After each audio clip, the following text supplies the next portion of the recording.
ಹುಲಿಗುಂಡೆ ಅಂತ ಗ್ರಾಮೀಣ ಪ್ರದೇಶದಲ್ಲಿ ಕನ್ನಡ ಮಾಧ್ಯಮದಲ್ಲಿ ಓದಿರಿ.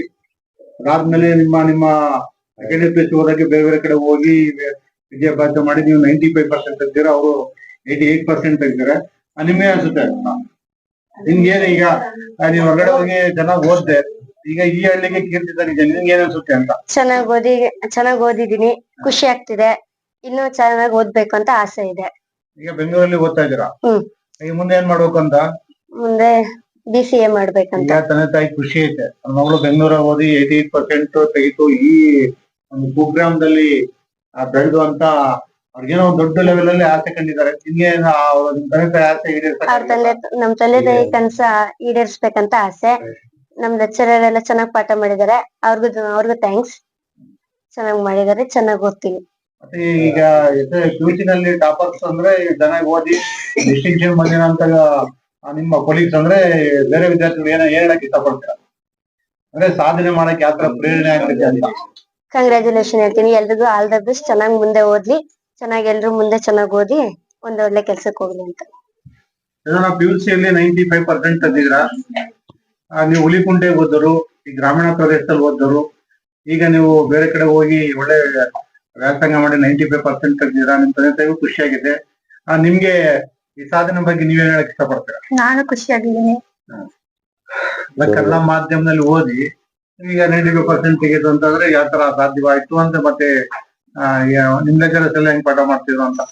ನಮ್ ಲೆಕ್ಚರರ್ಸ್ ಎಲ್ಲ ಚೆನ್ನಾಗೇ ಮಾಡ್ತಿದ್ರು. ನೈಟು ಸ್ಟಡಿ ಅವರ್ ತಗೊಂಡ್ರೆ 6 ಗಂಟೆಯಿಂದ ನಾವ್ ಎಷ್ಟೊತ್ವರೆಗೂ ಓದ್ತಿವೋ ಅಷ್ಟೊತ್ವರೆಗೂ ಓದ್ಸಿದ್ರು. 12 ಗಂಟೆ ಆದ್ರೆ 12 ಗಂಟೆ ಆಗ್ಲಿ, 1 ಗಂಟೆ ಆದ್ರೆ 1 ಗಂಟೆ ಆಗ್ಲಿ, ನೀವ್ ಎಷ್ಟೊತ್ತು ಓದ್ತೀರಾ ಓದ್ರಿ, ನಾವ್ ಓದಿಸ್ತೀವಿ. ಬೆಳಗ್ಗೆ 5:15 ಆಗ್ಲಿ 4 ಗಂಟೆಗೆ ಎಬ್ಬಿಸ್ಕೊಂಡು ಅವ್ರು ನಮ್ಗೋಸ್ಕರ ತುಂಬಾ ಕಷ್ಟ ಪಟ್ಟಿದ್ದಾರೆ. ಚೆನ್ನಾಗ್ ಓದ್ಸಿದಾರೆ ನಮ್ಗೆ. ಅವ್ರಿಗೆ ಥ್ಯಾಂಕ್ಸ್ ಹೇಳಕ್ ಇಷ್ಟಪಡ್ತೀನಿ. ಮುಂದೆ ಏನ್ ಮಾಡ್ಬೇಕಂತಿದ್ದೀರಾ? ನಾನ್ CMA ಮಾಡ್ಬೇಕಂತ. CMA ಇಬ್ರು ಮಾತಾಡ್ಕೊಂಡಿದ್ರ?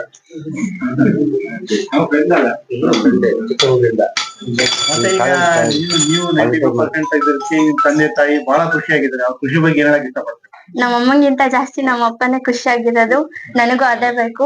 ಅವ್ರು ಯಾವಾಗ್ಲೂ ಖುಷಿಯಾಗಿರ್ಬೇಕು. ನಾನು ಅವ್ರಿಗೋಸ್ಕರನೇ ಚೆನ್ನಾಗ್ ಓದ್ತೀನಿ, ಮುಂದೆನೂ ಹಿಂಗೆ ಓದ್ತೀನಿ. ಮತ್ತೆ ಗ್ರಾಮೀಣ ಪ್ರದೇಶದಲ್ಲಿ ವಿದ್ಯಾರ್ಥಿಗಳು ಎಲ್ಲಿಂದ ಎಲ್ಲಿ ಹೋದ್ರು ಗ್ರಾಮೀಣ ಪ್ರದೇಶದಲ್ಲಿ ಸಾಧನೆ ಮಾಡ್ತಾರೆ. ಸಾಧನೆಯಿಂದ ಏನ್ ಅನ್ಸುತ್ತೆ ನಿಮ್ಗೆ? ಹಳ್ಳಿಗಾಡಿನಲ್ಲೇ ಜಾಸ್ತಿ ಓದ್ತಾರೆ. ಅವ್ರ ಅಪ್ಪ ಅಮ್ಮನ್ ಕಷ್ಟ, ತಂದೆ ತಾಯಿ ಆಸೆ ಇರ್ತದ ಏನಾದ್ರು ಮಾಡ್ಲೇಬೇಕು ಅಂತ. ಸ್ಪೆಷಲ್ ಆಗಿ ಹೆಣ್ಮಕ್ಳೇ ಜಾಸ್ತಿ ತೆಗಿತಾರೆ, ಯಾಕೆ ಅಂತ? ಓದಿ ಅವ್ರ ಅಪ್ಪ ಅವ್ರಿಗೆ ಹಂಗೆ ಪ್ರೇರೇಪಿಸಿರ್ತಾರೆ, ಅದಕ್ಕೆ. ಹೌದಾ? ನೀವು ಕೂಡ ಈಗ ಸ್ಫೂರ್ತಿ ತಂದೆ ತಾಯಿನೇ? ನಮ್ಮಪ್ಪ. ಇಂಗ್ಲಿಷ್ ಮೀಡಿಯಂ ಅಲ್ಲಿ ಓದಿದ್ರೆ ನನ್ ಮಗಳು ಇನ್ನ ತುಂಬಾ ಚೆನ್ನಾಗಿ ಮಾರ್ಕ್ಸ್ ತೆಗಿತಿದ್ಲು. ಕನ್ನಡ ಮೀಡಿಯಂ ಅಲ್ಲಿ ಓದಿ ಈ ಲೆವೆಲ್ಗೆ ಎಕ್ಸಾಮ್ ಮಾಡಿದಾರೆ ಅಂದ್ರೆ ತುಂಬಾ ಖುಷಿ ಆಗ್ತಾ ಇದೆ. ಮಕ್ಳು ಈ ತರ ಸಾಧನೆ ಮಾಡಿದ್ರೆ ಏನಾಗುತ್ತೆ? ಖುಷಿ ಆಗುತ್ತೆ. ಹೆಂಗೆ? ತುಂಬಾ ಖುಷಿ ಆಗುತ್ತಲ್ವಾ? ತಂದೆ ತಾಯಿ ತುಂಬಾ ಖುಷಿ ಅಲ್ವಾ? ಹಂಗಾಗಿ ಮುಂದಿನ ದಿನದಿಂದ ಚೆನ್ನಾಗಿ ಓದ್ಲಿ ಅನ್ನೋದು ಅಭಿಪ್ರಾಯ. ಗಣೇಶನ ಹೇಳಿ, ನಿಮ್ಮ ಮಗಳು ಯಾವ ತರ ಚೆನ್ನಾಗಿ ಓದಿದ್ದಾರೆ? ಚೆನ್ನಾಗಿ ಓದಿದರೆ ಖುಷಿ ಅನಿಸ್ತೈತೆ ನಮಗೆ, ಭಾರಿ ಖುಷಿ ಅನಿಸ್ತೈತೆ. ಮುಂದಿನ ಹಿಂಗ್ ಓದ್ಲಿ ಅಂತ ನಮಗೆ ಭಾರಿ ಆಸೆ ಇದೆ. ಈಗ ಬರ್ತಾ ಇರೋ ಹುಡುಗರಿಗೆ SLC ಹುಡುಗರು ಹಿಂಗೆ ನಮ್ಮ ಮಟ್ಟಿಗೆ ಹಿಂಗೆ ಫಸ್ಟ್ ಅದು ಅವ್ರಿಗೂ ಹಿಂಗೆ ಮಾಡ್ತೀವಿ ಅನ್ನೋದು ನಮಗೆ. ಚೌರಟ್ಟಿ, ಹುಲಿಕುಂಟೆ ಹೋಬಳಿ, ಸಿರಾ ತಾಲೂಕು, ಚೌರಟ್ಟಿ ಗ್ರಾಮದಲ್ಲಿ ಎಷ್ಟು ಮನೆ ಇದಾವೆ ಇಲ್ಲಿ? 20 ಮನೆ ಇದಾವೆ. ಇರೋದೇ 20 ಮನೆ. ಅದ್ರಲ್ಲಿ 4 ಜನ PUC ಹುಡುಗರು ಇದಾವೆ. ಅದ್ರಾಗ 2 ಗಂಡು ಮಕ್ಳು ಅವ್ರು ಇನ್ನ CET ಬರೀತಿದ್ರು, ಅವ್ರಲ್ಲೇ ಇದ್ರು. ಅವ್ರು ಇದ್ದಿದ್ರು, ಅವ್ರು ಹಿಂಗೆ ಖುಷಿ ಪಡಿಸ್ತಿದ್ವಿ. ಅವ್ರು PUC, ಅವ್ರು ಡಿಸ್ಟಿಂಕ್ಷನ್ ಬಂದಾರೆ. ಇವ್ರಿಬ್ರು ಡಿಸ್ಟಿಂಕ್ಷನ್. ಅದಕ್ಕೆ ಇವ್ರಿಬ್ರಿಗೂ ನಾವು ನಮ್ಮ ಒಟ್ಟಿ ಪರವಾಗಿ ಸನ್ಮಾನ ಮಾಡ್ತಾ ಇದೀವಿ. ಅವ್ರಿಗೆ ನಮ್ಗೆ ಖುಷಿಯಾಗಿ ಹಬ್ಬದ ವಾತಾವರಣ ಅಂತ ಇವು ಜನಗಳನ್ನ ಕರ್ಸಿ ಮುಂದೆ ಎನ್ಕರೇಜ್ ಬರ್ಲಿ ಅಂತ ಹುಡುಗರಿಗೆ ಹೋದ ಹುಡುಗರಿಗೆ ನಾವು Challakere taluk Veda college, Hulikunte RHS Kannada medium, ಗ್ರಾಮಾಂತರ ಪ್ರೌಢಶಾಲೆ ಹುಲಿಕುಂಟೆ ಓದಿ SLC ಫಸ್ಟ್ ಕ್ಲಾಸು. ಇವ್ರಿಬ್ರು ಒಂದೇ ಕ್ಲಾಸ್ ಹುಲಿಕುಂಟೆಗೆ ಓದಿದ್ದು. ಅವಳು ಬೆಂಗಳೂರಿಗೆ ಸೇರ್ಕೊಂಡು ಇವಳು ಚಳ್ಳಕೆರೆ ವೇದ ಕಾಲೇಜಿನವರೆಗೂ ವಂದನೆ ಹೇಳಕ್ ಬಯಸ್ತಿದ್ವಿ. ಆ ಮೇಷಿಗೂ, ಲೆಕ್ಚರರ್ಗೂ, ಪ್ರಿನ್ಸಿಪಲ್ಗೂ ಹೃತ್ಪೂರ್ವಕವಾದ ಧನ್ಯವಾದಗಳು ಈ ನಿಮ್ಮ ಮಾಧ್ಯಮದ ಮೂಲಕ ತಿಳಿಸ್ತಾ ಇದ್ದೀವಿ.